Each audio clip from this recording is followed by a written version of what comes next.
All right, welcome to The Explainer. Today we're diving into something pretty fascinating, how arguments are often won or lost way before they even seem to start. We're going to be digging into a really sharp analysis from Peter Duke over at the Duke Report, which shows how it's not always about the facts, but about controlling the very ground the fight is fought on. So let's just jump right in with this question. It sounds a little provocative, right? But it really gets to the heart of what we're talking about today, those powerful and often totally invisible strategic moves that shape public disputes long before anyone gets around to discussing the actual evidence. So, how in the world do you even spot these hidden moves? Well, to do that, we're going to need a special tool. The Duke Report gives us this powerful framework it calls epi-war analysis. Now, the key thing to get here is that epi-war analysis, it's not about picking a winner. Not at all. It's all about seeing these signals that are being sent out. Think of it as a tool to map out how a writer strategically positions themselves, their opponent, and yeah, even you, the audience, inside a story that's already been built. Okay, so to really see this thing in action, we're going to apply it to a recent, very public exchange between two thinkers, Courtney Turner and Matthew Ehret. It's honestly a perfect case study for these textbook epistemological maneuvers. So here's the setup. Turner publishes an essay on her Substack, and in response, Ehret publishes his own piece on his. Now, just to be super clear, we are not here to take sides or decide who's right. What we're doing is analyzing the architecture of the argument itself, and we're starting with Ehret's very first strategic move. And this is absolutely crucial. Ehret didn't send a private message or an email. He chose to publish his critique on Substack, a public platform. That choice of venue, the Milieu as it's called, that's the first big move. It immediately turns a private disagreement into a public performance. He then kicks off his public critique with this one single sentence. On the surface, it seems fine, right? Friendly, maybe even a little conciliatory. But when you put on your epi-war glasses, you see this one line is doing some seriously heavy lifting, strategically speaking. So let's break this down because it's a masterpiece. It uses the word friend to soften the blow, for sure. But at the exact same time, it signals to everyone reading that he has insider status, that he knows her personally. It functions as a total authority move, positioning him as the expert examiner and her as the student who needs to be corrected in public. So the stage is set, but things are about to get even juicier down on the comment section of Ehret's post because this is where a new player enters the game, a mysterious account calling itself Mercutio, and it really starts to crank up the volume on this whole dynamic.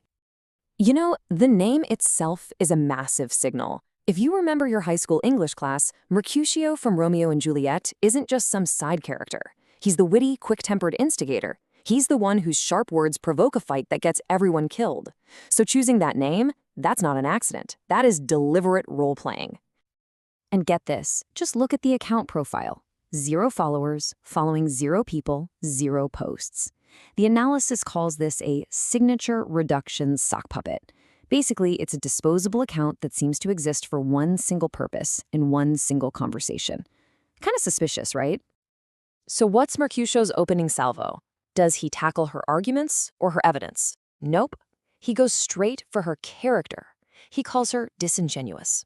See that move? The debate just pivoted away from ideas and onto someone's supposed inner motives and their morality.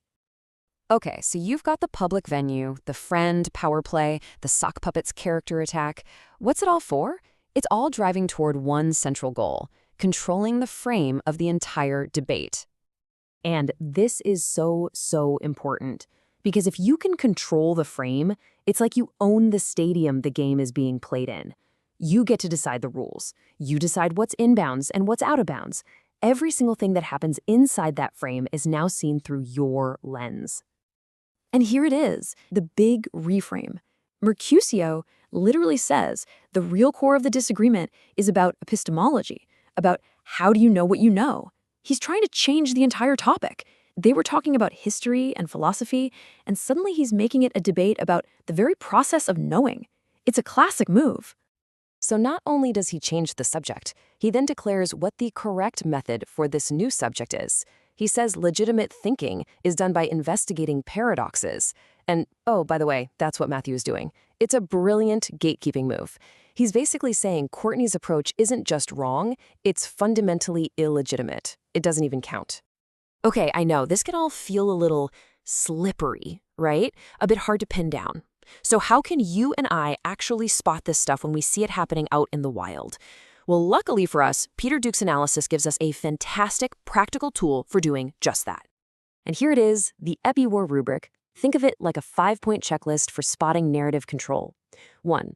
The milieu. Who picked the battlefield? 2. The tone. Does it feel like a lecture? 3. Role assignment. Is there a Mercutio in the mix, acting as an enforcer? 4. Method claims. Is someone trying to be the referee and a player at the same time? And 5. Framing skill. Are they trying to shut the whole conversation down? This rubric helps you see the bones of the argument, not just the skin. So when you put all these tactics together, what do you get? You get something that Courtney Turner herself has a brilliant name for, a wizard circle. And it perfectly captures what's going on. So what's a wizard's circle? It's basically a procedural trap. It's when a debate stops being an open search for truth and instead becomes a performance inside a closed loop.